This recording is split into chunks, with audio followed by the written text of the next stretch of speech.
I've tried everything out there from Whole30 to intermittent fasting to gluten-free, dairy-free. So it's just been a journey of what, at the end of the day, what is something that's sustainable that I can stick with, and then also have some flexibility too. And so we are all on our own journeys and being aware of our bodies and what, from physically, like exercise, what makes me feel good, to what are the foods I'm putting in my body that make me feel good. And sometimes that's chocolate cake.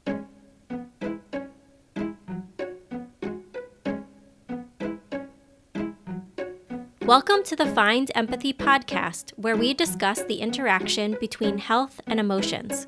My name is Dr. Megan Beyer, and I'm a clinical psychologist with training in health psychology, rehabilitation psychology, and neuropsychology. In this first series, we're going to focus on a population that I work with very closely, individuals and families living with multiple sclerosis. In this episode, we hear from 3 experts. Interestingly, 2 of these experts are living with multiple sclerosis themselves. Emily Reilly is our patient advocate who works for the National MS Society, runs a YouTube channel for exercise and movement for people living with MS, and shares her own experience navigating through all the diet research and information on the web. My name is Emily Reilly. I'm 33 years old and I currently live in Alexandria, Virginia. I am a proud Air Force wife. I'm a dog mom and an adaptive fitness trainer. I currently actually work as a healthcare provider engagement manager for the National MS Society, where I get to share information and resources to providers who manage care of those living with MS. Our clinician expert is Mona Bostick. I'm a registered dietitian. I have a private practice where I live here in Greensboro, North Carolina. I work largely with the MS population, and that is uniquely interesting to me because I myself have lived with relapsing remitting multiple sclerosis since 2008.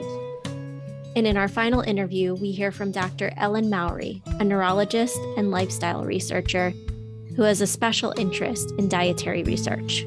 I'm a neurologist at Johns Hopkins University, and I've trained also in epidemiology. And I've really been interested in a lot of aspects of a person's life that they can modify on their own to improve their outcomes as complements to already approved medications. If you work with people that have multiple sclerosis, at some point you're going to hear about diet. And this is for good reason. As highlighted by the National MS Society, a number of diet-related factors are linked to worse MS outcomes. For example, in some recent research, lower vitamin D and adolescent obesity were associated with increased risk for developing MS. In a mouse model of MS, it was found that salt was linked with more rapid development of disease. And there are numerous studies looking at gut bacteria in people with MS. Finally, some recent research has also examined, quote, MS diets. On one end of the spectrum, some individuals swear by stricter diets, and they lived by strict dietary rules. On the other end of the spectrum, many individuals with MS struggle to eat healthy whole foods, and in fact rely largely on prepackaged or easy-to-make foods.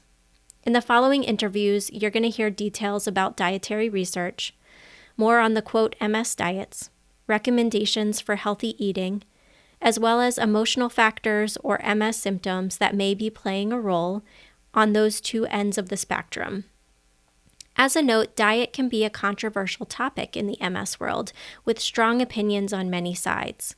If this is a topic that is of interest, I would encourage you to continue seeking out additional resources and research to draw your own conclusions. In my own work, I do not focus on whether a particular diet is right, wrong, healthy, or unhealthy. I feel like this is outside of my area of expertise. Rather, I focus on a few themes. I focus on whether a particular pattern of eating is positively or negatively impacting a person's well-being and the relationships that they have with family or friends. I also focus on whether rigid rules of eating are leading to self-criticism, guilt, or shame. If people are struggling with eating healthy foods, I focus on if there are any motivational or habit-based strategies that can be utilized to help maintain healthy lifestyle choices. In other words, are there barriers to getting in the way of healthy eating, or are there facilitators that are helping them to eat healthier? Are there MS symptoms that may be contributing to less healthy choices? For example, is fatigue leading to eating out more often or eating prepackaged foods? Is lack of sleep, depression, or anxiety leading to impulse eating or reduced intake of food? Finally, should there be any other professionals on the team to help? I examine whether something like an occupational therapist could help with managing fatigue or identifying strategies for cooking more efficiently at home.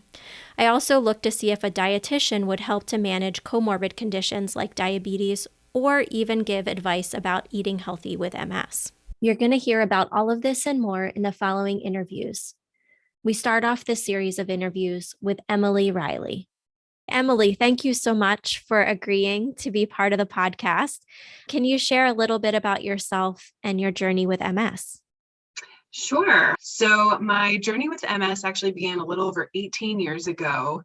I grew up a really active lifestyle. My dream was to go play college soccer. And when I was 15 at a soccer practice, I noticed I was experiencing a lot of tingliness and numbness and weird electric zings. And just because those aren't normal, we got some tests done and an MRI, which led to a diagnosis of transverse myelitis.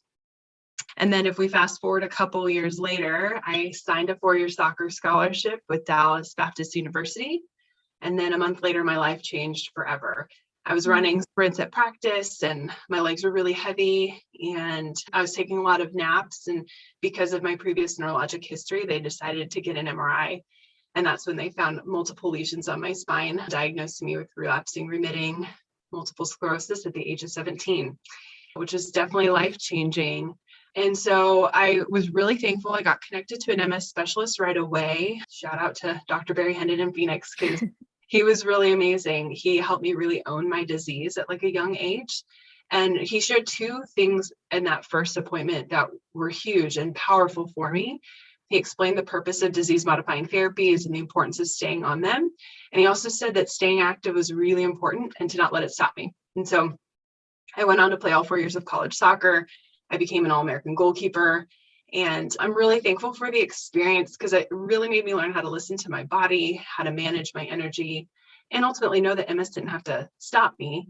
It's been 16 years since my diagnosis, and I can say that it hasn't stopped me. I mean, it slowed me down and it's humbled me a lot over the years.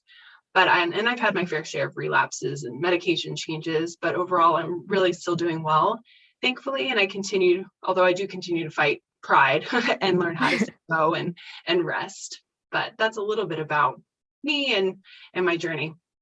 Well, and I know you have stayed active, and that's one thing that I think has changed in research over the years, right? That in the past, decades ago, people with MS were told not to be active. We know that that's hugely shifted over time, and that kind of taking care of our bodies in general, like staying physically active, eating well, those kinds of things are good for everyone, but especially helpful for people living with MS. Can you share a little bit more about that for you? Especially, I'll start with being physically active, because I know that's a huge passion for you. And then we'll kind of go into more nutritional things.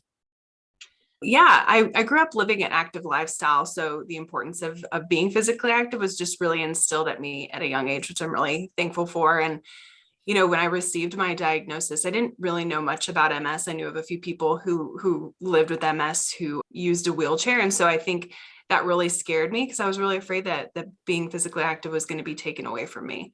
But like I said, my neurologist, he emphasized the importance of staying active, and that really empowered me to not let MS stop me. And obviously being a college athlete was a really wonderful experience. And it not only showed me that MS didn't have to stop me, but it also showed me the impact that staying active had on me, not only physically, but also mentally and emotionally.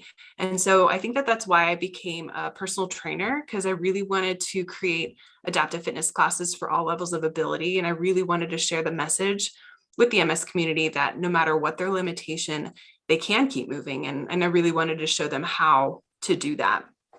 These days, I teach classes a few times a week online, and and they're available online so people can keep moving. And that's been such a joy just to be able to share that with others. And I guess when I think about like wellness, there's like so many dimensions to it. It's not just like the exercise piece, but there's like the mental piece and the social piece. And I don't know, I always think like you can exercise all the time, but if I'm eating a really crappy diet, it kind of defeats the purpose, or the same thing can be said, like maybe we're focusing on eating healthy, but not being intentional with like moving our bodies. And so I think if we kind of approach it in more of like a comprehensive way, that's something to really strive for. But as we all know, living with MS is so unpredictable. And I think becoming more aware of our bodies and making adjustments is key. And that goes for managing our energy and knowing what kind of movement maybe I can do that day based on the symptoms that I'm experiencing to, what kind of foods fuel my body and make me feel my best. Can you just highlight briefly what are some of the things that you do online? And I will list all of this in the resource page as well as a podcast page as well so that people can find it. But I think it would be great for people to hear what you're doing online. I base a lot of the movements and the types of exercises that we do based off of some research that the National MS Society published a little while back, and the kinds of exercises we should be incorporating into our workout routines that are beneficial for people with MS include aerobic, which is like any cardiovascular exercise, resistance training, whether you use like a TheraBand or body weight, neuromotor exercises, so like hand-eye coordination or agility or balance, core strengthening, stretching, and then even breathing, especially for people who maybe aren't able to get their heart rate up as high. If you have more limited mobility, really focusing on breathing and using like a spirometer, those kinds of things are just really important to try to incorporate. And so I try to include those things as well as just even like cognitive challenges in the workouts too. And everybody living with MS, we experience things differently, but I really want to try to make sure I'm incorporating all those components so that we can continue living well with this disease but it also being beneficial for us too. That's awesome. So in one of the earlier episodes, we had Kathy Zakowski, who's also part of the MS Society, who talked a lot about some of those things that you just shared. So if you hear that episode and then go to your YouTube video and follow along, you will get the actual practical how-tos of what Dr. Zakowski shared. So I wanted to get back to the nutritional side because you brought that up as well. Can you share how you try to maintain eating a healthy diet? It's kind of been a journey for me when it comes to the whole diet thing, because there's just so many differing opinions and thoughts out there, and that can be really tricky. It's funny because when I was first diagnosed, I mean, obviously I was young, and so my parents were doing a lot of research, and they had me taking all kinds of supplements and trying different diets in hopes that it would maybe like help my MS. And obviously those things didn't last very long, but it really shows like the desire that people have to like do whatever they can in their control to help manage their MS, and which I don't blame them. And so it's just kind of been this interesting journey even for me. I mean, I'm a woman, so I know I've always struggled with body image anyways, and then trying to manage MS and figuring out like what's the best thing for me. And so I've tried everything out there from Whole30 to intermittent fasting to gluten-free, dairy-free.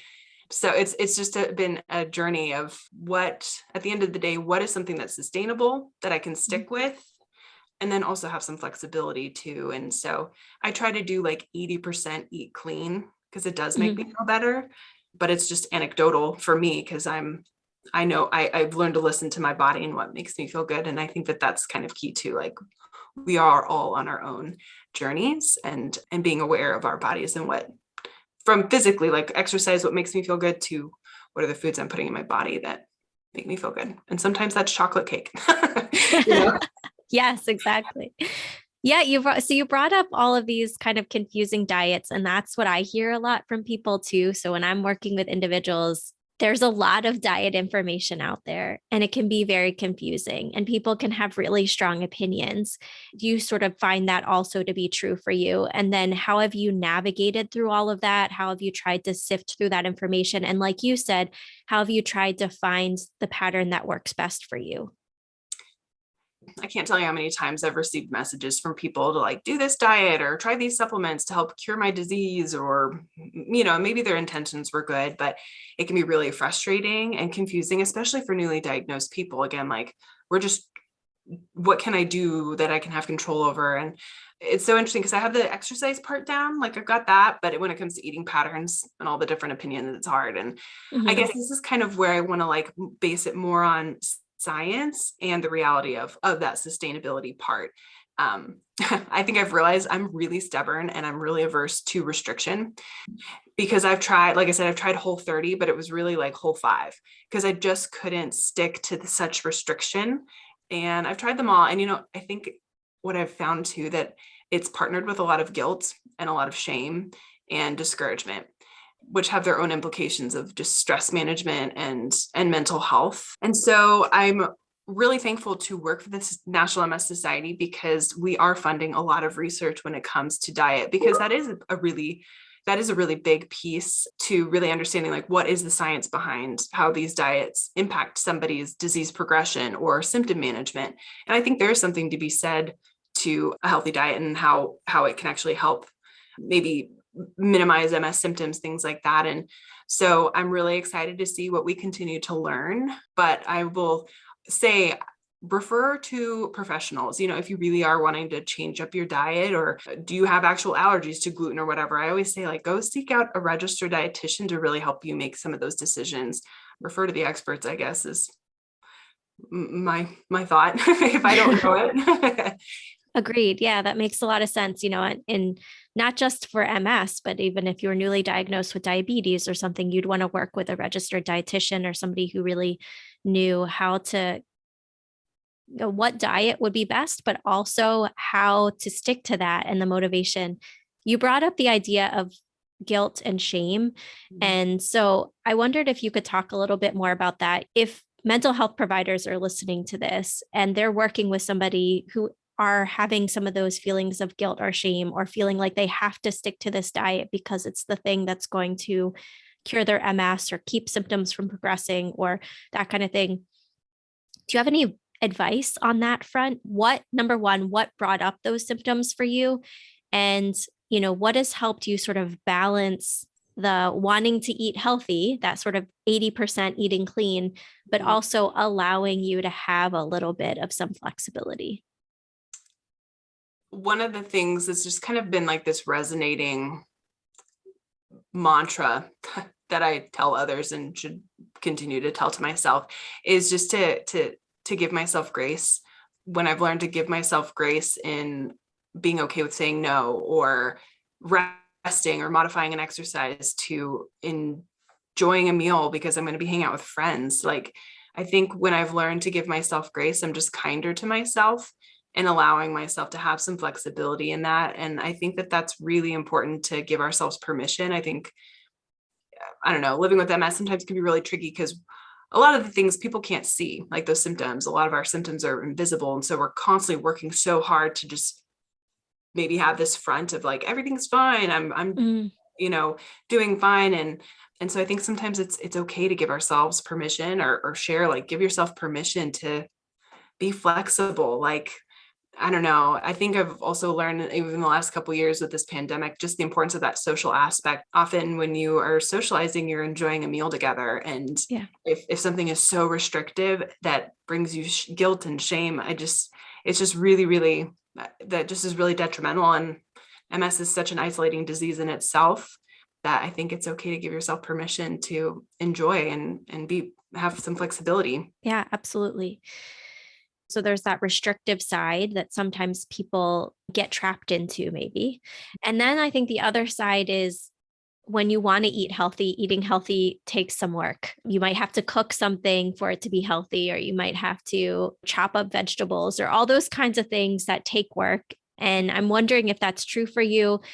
What MS symptoms might be getting in the way of healthy eating, or when you're feeling fatigued and you just want to like have a bowl of cereal instead of eating the salad. What are the things that get in the way, and how have you managed those kinds of things? Yeah, I think for me, fatigue and then leg pain are two of my bigger symptoms that I experience, and even cognitive challenges from like just feeling mentally foggy to just mentally not like being able to, I don't know, by the end of the day, I'm just like really spent. And so I often try to take advantage of a Sunday when I might have more energy and do a little bit of shopping and meal prepping if I have the energy to do that. Because then on those days when I am feeling more fatigued, I already have something that I can make a healthy choice in my fridge that I can just pop in the microwave. I'm very thankful. My husband is so helpful. And I think we've been married for 10 years and I've learned to communicate when I'm not having a good day. And I think that's really important for people living with MS. Unless we tell the people around us that we need help and it's okay to ask for help, they may not know. And they may think like, why are you being lazy? Why are you laying on the couch? But in reality, I'm having a really hard day and I'm fatigued, whether that's like, hey, can we just eat out tonight? Or do you mind cooking?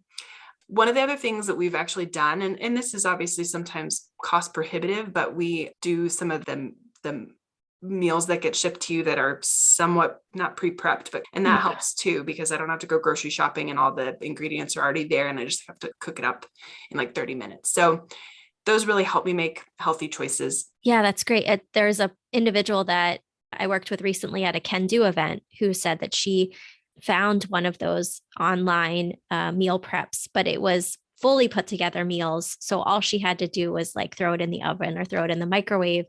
And even though that might be cost prohibitive for many people, even on sort of a fixed income, she was able to do that and found one that she was able to afford. Are there other resources that you think would be helpful for people to know about, either through the MS Society or other organizations? Well, I do know that the National MS Society has this really great virtual program called Pathways to Wellness in MS for Nutrition. And it's just this on-demand program where we talk a lot about what is research saying right now with diet. What are some practical things we can do, whether that's like, how do you shop in a grocery store, to how do you read a nutrition label, just to practical, like comprehensive things like what does it look like to have that social life and having flexibility. And so I'd highly encourage taking a look at that resource because there's just a lot of good information, good, credible information. But I'm a huge proponent of the National MS Society. It's just a credible place to go to. One of the things they mentioned even in that program was like, find pre-chopped veggies. If fine motor skills are a challenge for you, like grab those pre-chopped veggies because that can be super helpful too. Those are a couple of ideas for resources that I can think of. Yeah, that's great. I think sometimes for myself too, when I'm working with somebody, I often encourage them to see an occupational therapist too, because they might have tools that I didn't know about, you didn't know about, or that they can point you to in terms that would make it easier if you're having fine motor issues, or even just how to set up the kitchen differently so that it's less energy or it's more energy efficient. If people want to follow the work that you're doing, either through the MS Society or your YouTube channel, where can people find you? I teach a live class that can be done seated or standing on Facebook. If you just look up Keep Moving with Emily, you should be able to find it, as well as on YouTube. I have over 100 YouTube videos that for all levels of ability. If you want something higher intensity or seated, like I said, I really want to make sure that people for all levels of ability can move. And so that's super fun. I'm also on Instagram. So those are some places where you can find me. Awesome. Well, thank you so much for sharing your thoughts about diet and nutrition, sharing your resources, and I will let everybody know where to find you. Great. Thank you so much for letting me join you. Remember, if you're a mental health provider and would like continuing education credits for listening to this episode, please head over to findempathy.com/learn. This next interview is with Mona Bostick, a dietitian specializing in MS.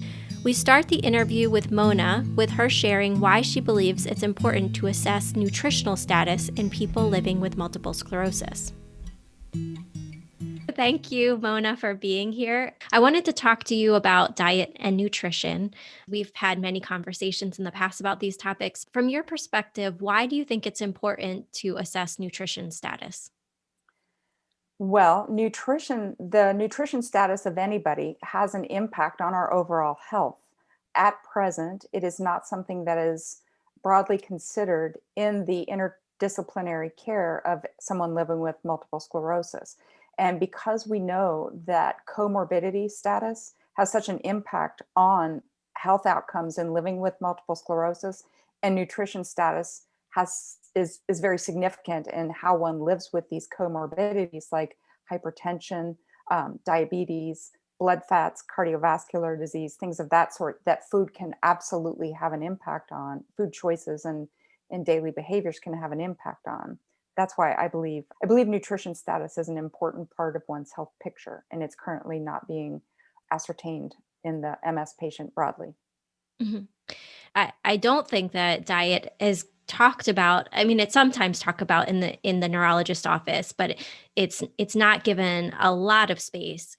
But there's a lot of interest in diet and nutrition among people that are living with MS. And there's lots of different diets out there, in air quotes, MS diets, that either could be very beneficial, but then there's also some that are very restrictive. Do you mind telling us a little bit about what are some of those diets that many people look into, and what do we know about them? What do we still need to figure out about them? So yes, I'm happy you also use the phrase air quotes, because I use air quotes a lot.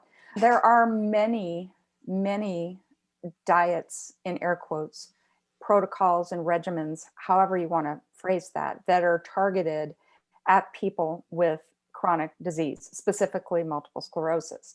Many of them are low carbohydrate in nature, and that is a spectrum from calling it low carb all the way up to something called ketogenic diet, which is a therapeutic intervention in children with epilepsy who are not responding to medication. Outside of that limited area, limited scope, it doesn't really have a practical application broadly. Another type of diet that's promoted to people with multiple sclerosis is the broad spectrum of Paleolithic type diets. The most famous or most widely known one is going to be the Wahls Protocol. And I say the Wahls Protocol, there are actually a number of different versions of the Wahls Protocol, and each one has different levels. So it's not like just one thing. It's like, I don't know if I can say this. I like to think of it as the the layers of hell, right? Of eating, because each level becomes more arduous and more challenging than the one that preceded it. And so it's very restrictive, and both the low carb, ketogenic, Paleolithic dietary approaches encourage you to eliminate and avoid large swaths of foods from your diet, which can have a very negative impact on your nutrient profile that you're taking in. The people who typically promote this will also offer to sell you supplements to replace those nutrients that they themselves state they believe to be important, but they just prefer you to get them from supplements for some reason. The other and most recent to the table, if you will, is intermittent fasting. And it's not so much about the foods that you eat, it's about the way they're distributed during the day. So instead of eating when you might be hungry, stopping when you might be full, and repeating that throughout the day, you have a very narrow window of time during which you consume foods. And then for the remainder of that time, you consume nothing. As to the efficacy of any of these approaches, I've yet to find anybody who has endured one of these air quote diets at the end of which they don't have multiple sclerosis. Yeah, I did a small stint of looking at different types of diet in conjunction with things like cognition and mood and fatigue and these kinds of symptoms. And there's still a lot that needs to be done with diet research, right? I mean, there's been very few randomized clinical control trials looking at diet, and it becomes very complex very quickly. Like the amount of each type of food and how one person consumes food, it might be different than somebody else. And so having one specific diet that's supposed to be applied to everyone seems to me to be maybe simplifying it. Yes, it's oversimplifying it. And as you say, nutrition research is one area of research that is extremely complex. It's very difficult to find a large number of people who are willing to say, for an extended period of time, eat only what you tell them to eat, when you tell them to eat it, in the quantity you tell them to eat it, regardless. Because if you're going to say study a medicine's impact on someone, you dose the medication for a period of time and you study the results. If you're talking about nutrition, that's going to take a large body of people who are willing to undergo that. And then there are ethical issues of if that study turns out, if that intervention turns out to have a negative impact on the health. So I'm sure you could speak to a researcher who could talk to you about the very complex difficulties, challenges in studying nutrition, broadly speaking. And the studies that have been done on diet as it relates to MS, the outcome measures have largely been patient report, not so much clinical evidence, MRI, evidence of MRI, fewer lesions or reversal of disease as evidenced by clinical benchmarks. I want to go back a few steps. If somebody with MS comes to work with you as a dietitian, what are some of the things that you're looking for? And are there any general recommendations that are typical for the people that you work with? I like to meet people where they are. So generally I ask what you know or what you believe. What are you currently doing? And then why are you doing that? I find that some people may have undertaken one of these protocols with the belief that it's going to improve. And then I'm going to air quote here, heal, beat, or reverse their disease, which is a vague verb that a lot of times Dr. Google uses to suggest some positive health outcome. And so I find that there are people who have undertaken these with the expectation that there's going to be some health benefit. When they've come to see me, it's largely because they have not had that expected health benefit and are struggling. And then they may also be dealing with irregular blood sugars or hypertension, something else that's getting in the way. That, or the fact that these dietary rules or restrictions they've undertaken, the family's not really on board with that. So they're having to prepare more than one meal at any given mealtime, which has become additionally challenging for things like fatigue or the budget or things that one didn't really anticipate being an issue when they started practicing the dietary intervention that they undertook. I want to also go back to something you said earlier, which was, that some of these comorbid conditions like high blood pressure can have an influence on health outcomes in MS. How does diet play a role with some of those comorbid conditions? So the research suggests that having comorbid people with MS who have additional chronic illnesses, comorbid conditions like hypertension, like type 2 diabetes, cardiovascular disease, particularly these comorbid conditions that are not well managed, go more quickly to disability and have a lower quality of life. Part of how those comorbid conditions are managed are with therapeutic diet interventions. For example, with hypertension, a lower sodium diet, or with cardiovascular disease, one that seeks to limit or avoid saturated fats. And all of this is along with other health promoting behaviors like exercise, managing your stress, and general wellness practices. But food does play a role in managing those conditions well, or if one doesn't have one, food choices plays a role in not getting one of those comorbid health conditions. Okay, great. And so for some of those diets that are a little bit more strict or that are pretty restrictive, you mentioned that there was aspects of them that could be unhealthy where you're removing certain nutrients from the diet because they're so restrictive. But are there other ways that those diets can be unhealthy? And conversely, are there any times when those diets or any parts of those diets are beneficial?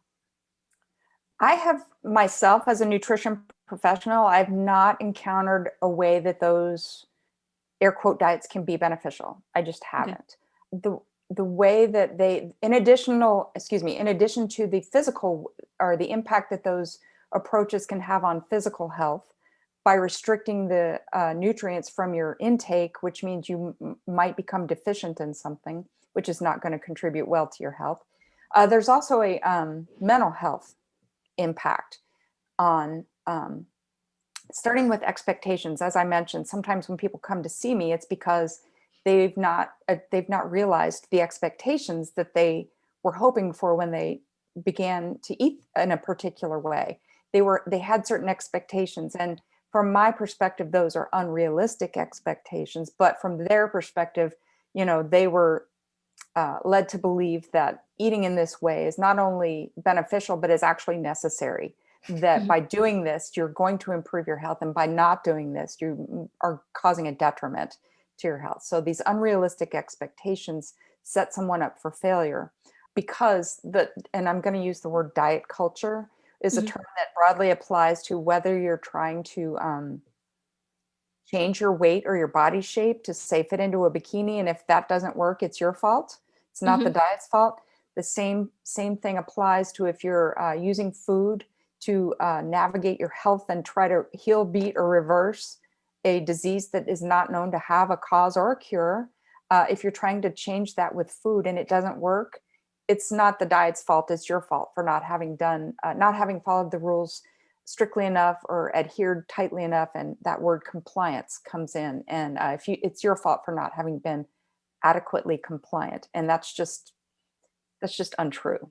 And that can have obviously a negative health impact on your mental health. Absolutely. And I love that you brought up mental health. What are some of the emotional reasons, at least from your perspective, that you see people getting pulled into these more restrictive diets?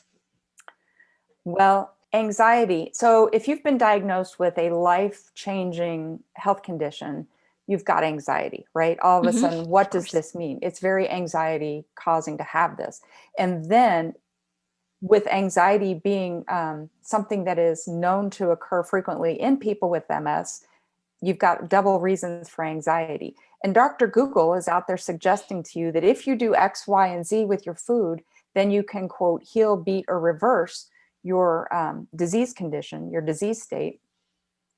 You begin to put a lot of energy and hope, or at least some people do. Some people can be susceptible to putting a lot of energy or hope into these food rules. And then it kind of leads to an obsessive type relationship with the food rules. You become to get more and more strict, and you start following words like clean food, clean eating begin to show up in your vocabulary.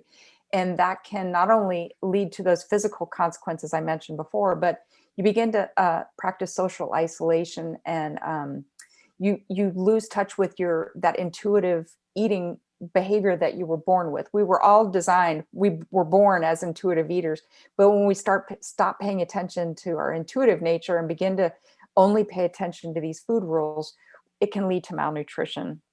And then, of course, disordered eating. What I just described is essentially orthorexia, but then it can also, by being very restrictive, restricted eating is known to be a predictor of binge eating, which is another type of disordered eating practice. When you so restrict yourself from eating such a large quantity of foods, at some point that dam's going to break, and you're going to go in and overeat. Some people turn to binge eating, whether it's conscious or not. So, and that has its own mental health concerns. Absolutely. I think as a mental health professional, one of the things that I try to do is hear people's thoughts about different topics, in this case, eating, and try to figure out what areas of those thoughts are true and what areas of those thoughts maybe don't have as much evidence behind them, and try to help the person, sort of guide that person into challenging any negative thoughts, either about themselves, their behavior, or the world, to become not only mentally stronger, but also to help them guide their own behavior. Where do you think mental health providers can find accurate information about diet and nutrition for people with MS?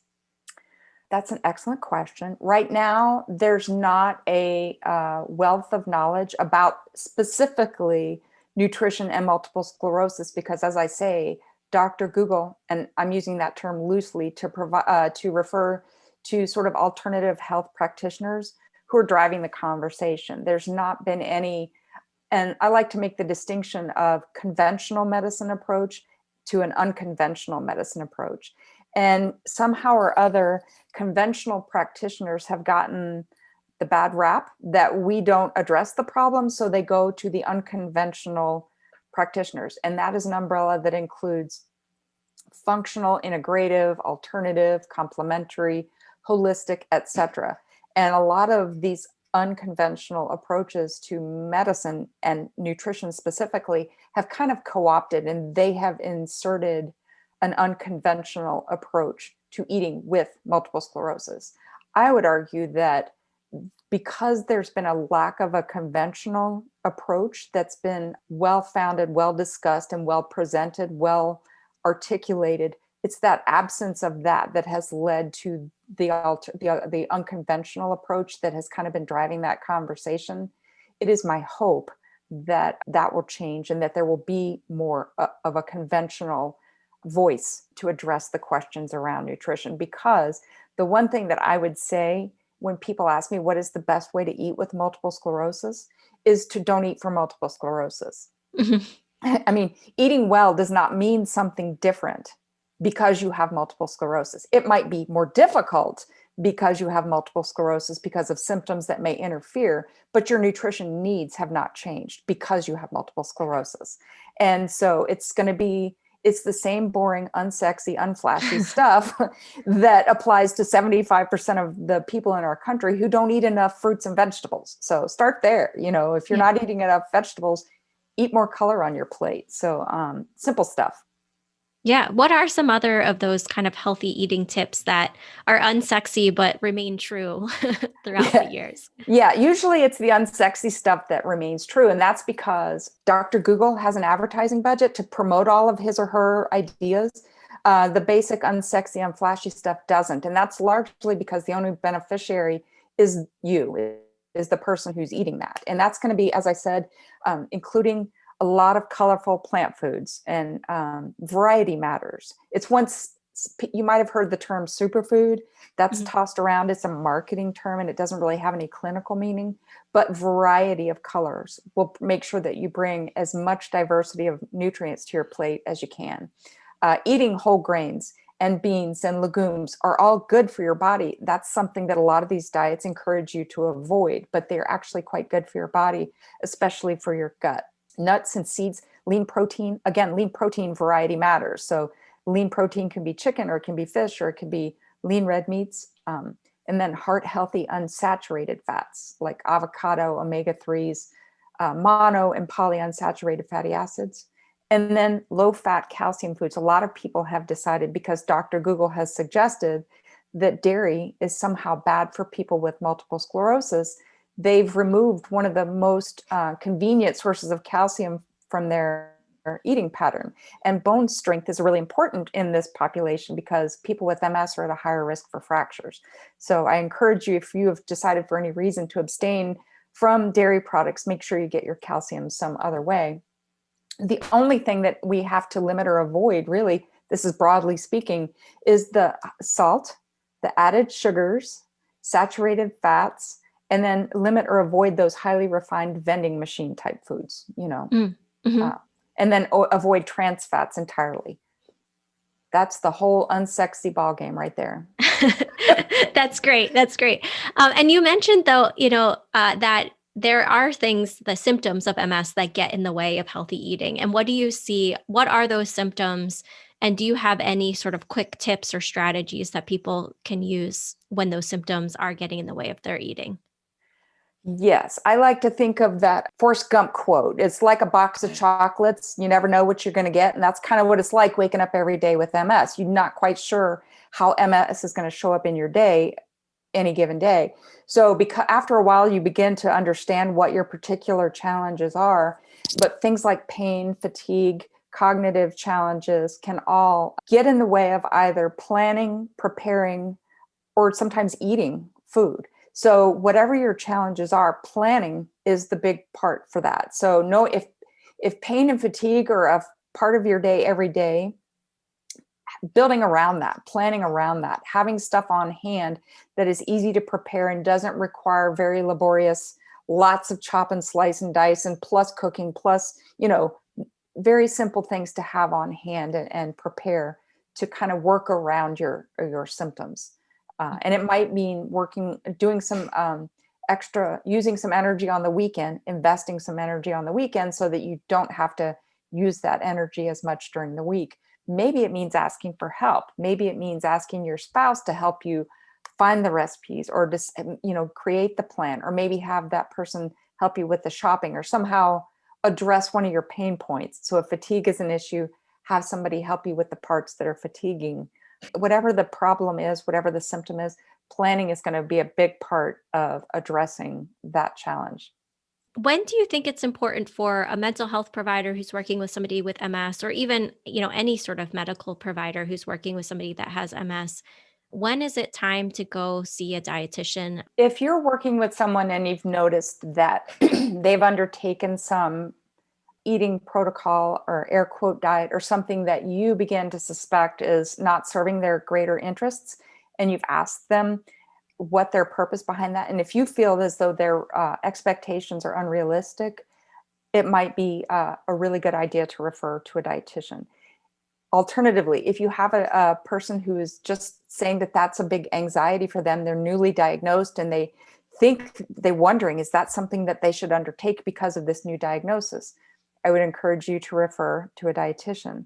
A lot of what I do initially is myth busting and helping people to find out where they can get credible information and what is credible information. What does that look like, and how to interpret these studies that they see on the internet and stuff. So someone that can help them make those choices in a more informed way, I think would be a really good idea. And is there anything else that you think would be important for a mental health provider to know about?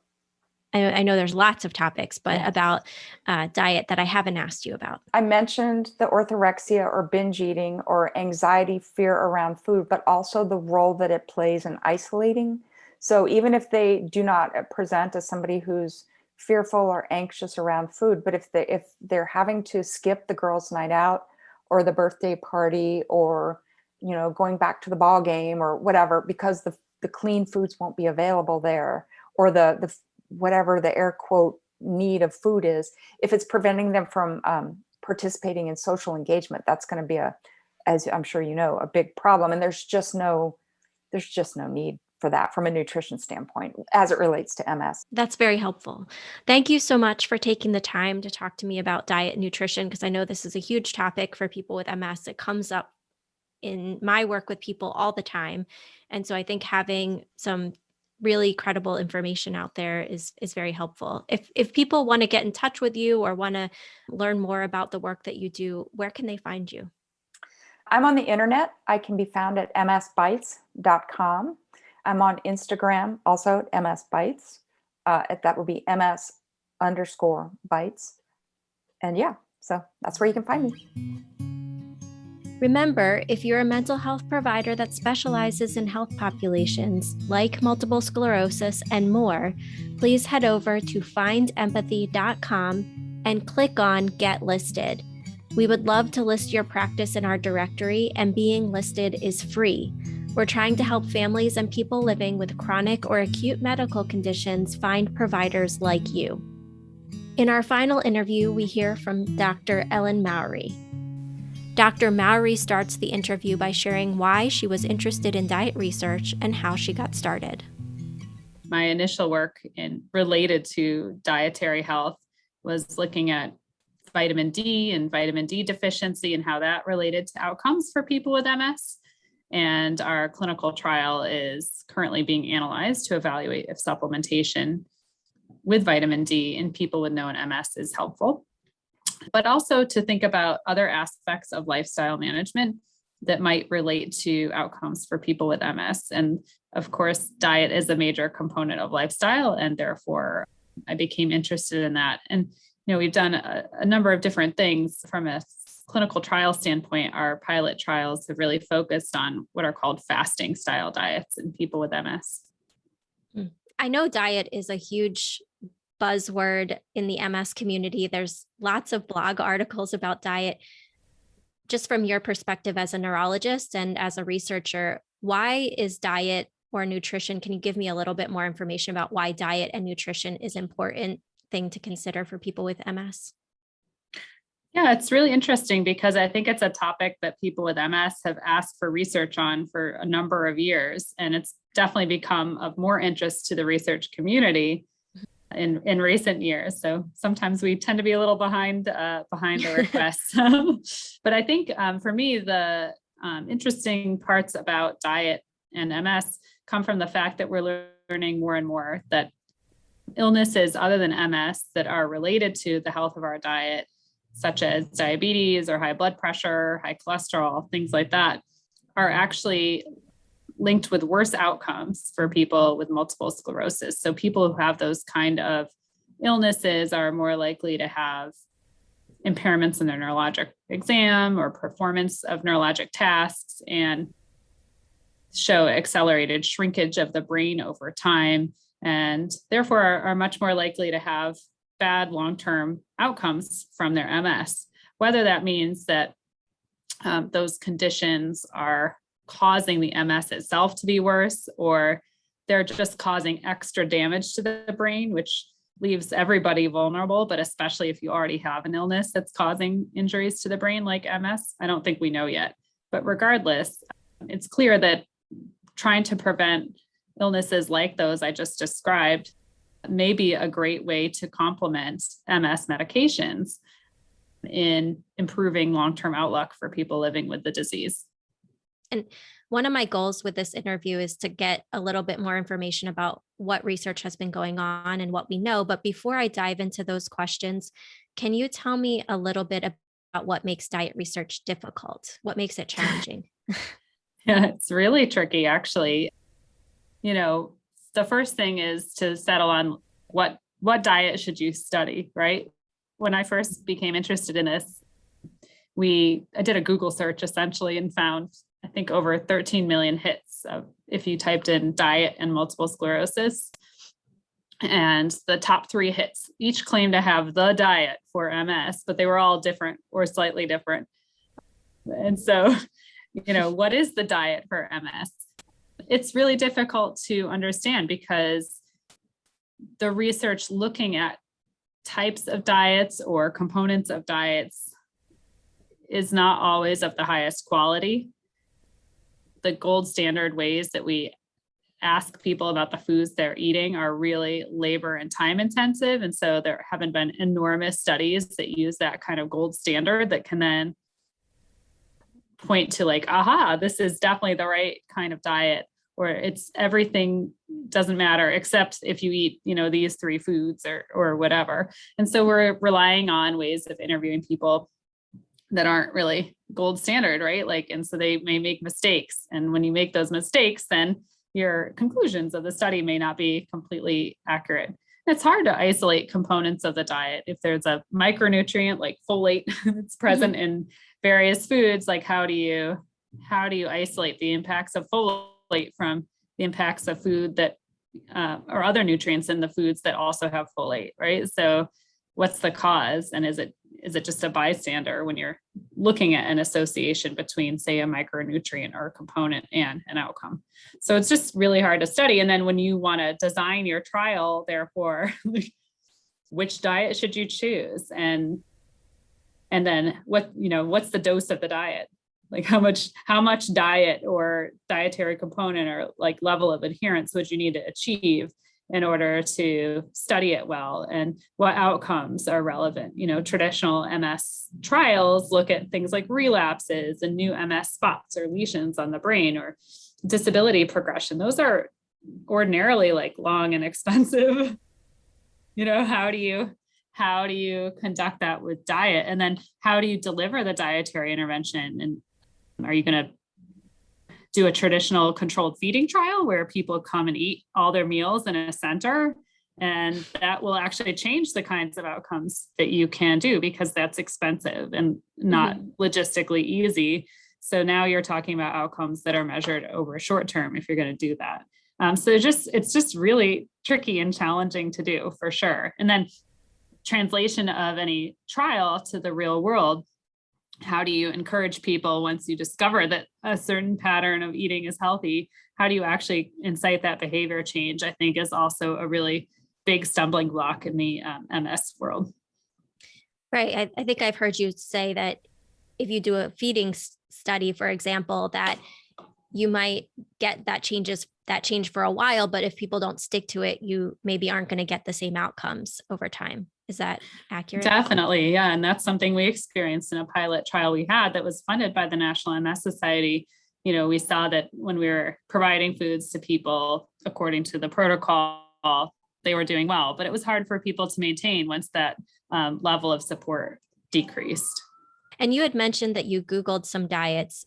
What are some of those common MS diets? Or if you don't want to name them, can you give a sort of broad strokes overview of what do those MS style diets usually entail? Yeah, well, there are a lot of different things people will read on the internet, a lot of things that say like anti-inflammatory or other diets. I might focus the discussion a bit on recent diets that people have evaluated in a little bit more detail to sort of address that comment. A recent publication, for example, compared what's called the Walls protocol and the Swank protocol. So the Walls protocol is a modified Paleolithic diet, and the Swank protocol is a low saturated fat diet. And, both groups of people, so the trial is set up like a classic study, or randomized by a flip of a coin to one or the other. And in the end, both groups really showed an improvement in many measures of fatigue. And so, you could try to pick apart through secondary endpoints whether one was better than the other, but in the end, they both did better. There have been some studies of Mediterranean style diet, which showed pretty good uptick. And again, like reductions in fatigue. Our own fasting style diet study where people either ate like a regular amount of calories or did either intermittent calorie restriction, so a lot of calories down for a couple days a week, or what we call continuous calorie restriction, where they had a little bit less food every day than they would have at the beginning of the study, showed improvements in emotional well-being on the functional assessment and MS scale. What I see when I think about all these diets is they often impact on quality of life indicators. And maybe that's not so surprising, right? I think, a lot of people who enter are eating more traditional Western style diets that aren't very healthy for us. Yeah. As a society, we tend to consume a lot of processed foods, maybe a bit carb heavy, really different and distinct than any of the diets we just talked about. And so it doesn't seem surprising to me that people feel better when they're eating healthier. But I don't think that any of those studies has shown that like, oh, you have to do this. Absolutely, hands down. It's modified paleo, you must do low saturated fat. I don't think that we've had a study that really discerns that one of those dietary patterns is the MS diet. So I think that the jury's still out on that. And for all of those different style diets that you just named, are there any concerns that you have in terms of that they are unhealthy? Or do you feel like all of them are generally, if somebody were to choose one of them, that they're generally healthy? Yeah, I mean, I don't know that that has been studied in huge detail across the diets and in people with MS for a long period of time. And there are always specific things that are relevant to an individual person that may not be relevant to everyone. I think that, for example, in the Swank diet, for example, there have been some vitamin deficiencies that may develop in people following that particular diet. I've seen reports of some vitamins, for example, being a little bit low. In general, I would say my experience, though, as a clinician is that like people trying to follow these dietary patterns, one or the other, generally end up eating more healthy foods than they were before. Yeah. And so, usually I think it's actually moving in the direction of more healthy rather than less healthy. Again, this has probably not been studied, but from your experience, are there any either positive or negative emotional outcomes for sticking to any of these types of diets? Well, I think sometimes patients find that if they're making dietary changes and they live with other people, it can be a little bit isolating for them. And so I think that's an interesting experience that people have. I think it's also, we all have to be careful about how strict we are and how punitive we are, I think, towards ourselves in trying to be the perfect patient, right? Regardless of what our health circumstances are. Occasionally you find people who feel like they have to exert a lot of control, and it starts taking over their life instead of being a part of their way of being. So I think that is can be an issue for some people. Okay, that's great. And going back to the different types of diets, I know diet research is behind where people wanted it to be and probably where you want it to be. If you can think of next steps or what information we don't have or things that need to be answered, where are the gaps in the research? I really advocate for ways to help people with MS generally make behavior changes that we know to be consistent with overall health. So I'm less bothered by the notion that we need to tease apart micro differences between these lifestyle patterns, and more interested in understanding how do we help people broadly, but especially with MS or illnesses that are accelerating damage to the nervous system, to make lifestyle changes that are just kind of globally healthy, where you don't need to know if your micronutrient ratio is like plus or minus 1 cup of X type of vegetables, that sort of thing. I think we can see that eating healthy is difficult for a lot of people for a variety of reasons. In people with MS, I think it's possible that the relatively higher degree of mood comorbidities, such as depression and anxiety, as well as potentially fatigue, could make it even more difficult to follow a healthy pattern or to make a behavior change. And so I think that the next steps really should be to figure out, well, how can we help people with MS modify their diet to just be sensibly healthy, right? Which for my patients, I usually talk to them about something along the spectrum of the Mediterranean style diet, right? Like, how can we make sure you're eating plenty of fruits and vegetables? How can we make sure you're not eating a ton of packaged or processed foods, that sort of thing? And so I think behavior change is maybe the biggest next step. And it's probably not limited to people with MS, but again, they may have extra challenges that make that change even more difficult. Yeah, and I wanted to ask about those extra challenges. I've heard from people things like fatigue gets in the way of them cooking every day. Do you, from your clinical experience, because I don't think this has been studied much in research, from your clinical experience, are there other MS symptoms that you think get in the way? Yeah, I think, as you mentioned, fatigue certainly can, and whether, again, that's because of MS specifically or insufficient sleep, right, which we know can lead to like poor decisions surrounding food choices in general.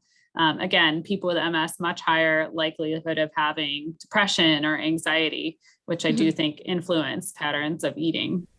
And it often kind of like snowballs, right? Like one thing cycles into the other. So exactly. So we know that, as mentioned, some of these diets, for example, improved fatigue or improved emotional well-being. So like, where do you cut in to actually sort of stop that cycle and the vicious feedback loop that it kind of invokes?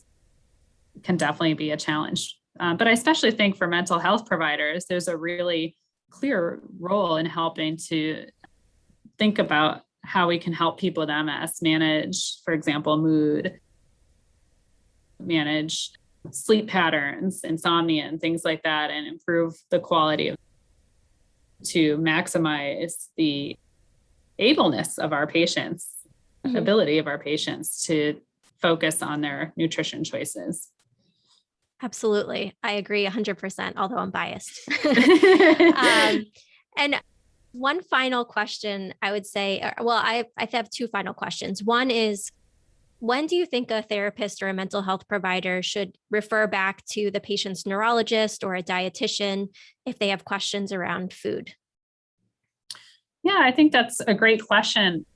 Even for neurologists, we're not really trained fully in nutrition, or as is a problem for many of my patients in managing the complications of carrying extra weight, for example.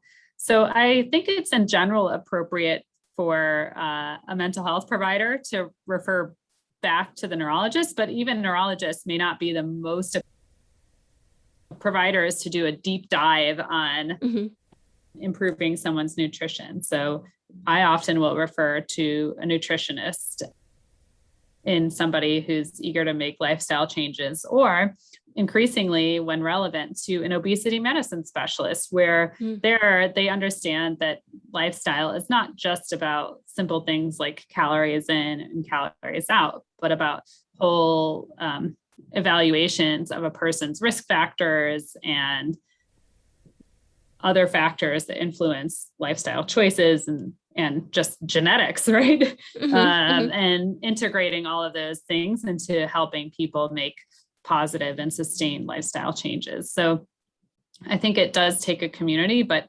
even as a clinician, as a neurologist, I try really hard not to overstep my bounds and trying to take leadership in advising people on their health changes in this regard. I think people who really need to make the biggest changes probably do deserve more professional attention with a nutritionist and sometimes with an obesity medicine specialist. That's great. That's great advice. And my final question to you is, you had mentioned that you see diet as kind of a complement, or all these lifestyle factors as a complement to MS medication. And I just wondered if you could expand on that a little bit. There are many patients that I've met with who want to try lifestyle factors as the main way of managing their MS.